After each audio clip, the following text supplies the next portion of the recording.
抱，快赶紧吃，趁热的。阿姐，晚上来我家吃饺子。来。好，就这么说定了啊。阿妹，晚上去我家吃饺子。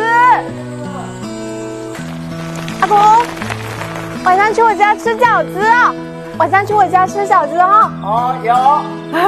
今天我要请全村人吃饺子。我们先来擀个皮，来点中筋面粉，加一点点盐，加入山泉水，先和成面絮状，给它揉成光滑的面团，再给它醒个15分钟。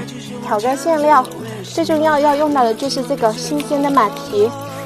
现在先调个馅料，好，差不多。现在来点五花肉末，来点生抽，调味料，给它顺时针搅拌起来。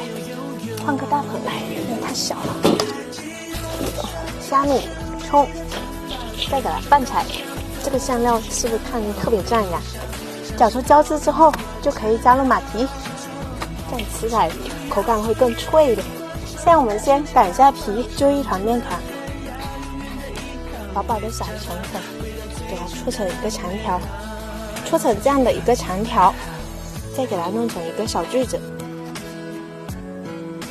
再撒点粉，防止它粘连。拿个小锯子，先用手掌给它压一下，再用这个擀面杖。好了，我们现在可以包饺子啦。先来点肉，现在我们拿进去煮一下，请村里的老人家吃。现在我们把这些饺子给它捞一下。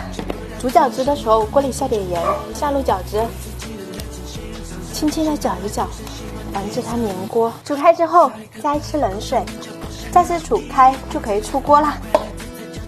抱，快赶紧吃，趁热的。葱、蒜、芝麻，一勺辣椒粉，用热油激发它的香味。3勺生抽，4勺醋，1勺蚝油，来点鸡精白糖，给它搅拌起来。酱料好了，我们可以吃饺子了。吃饺子好好吃，这光你们挖一下都没有点。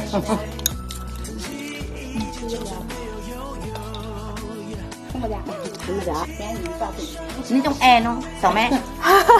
他们叫我不定李子柒呢。那种那边你别啦，要这我啊！快说干吧哥，看。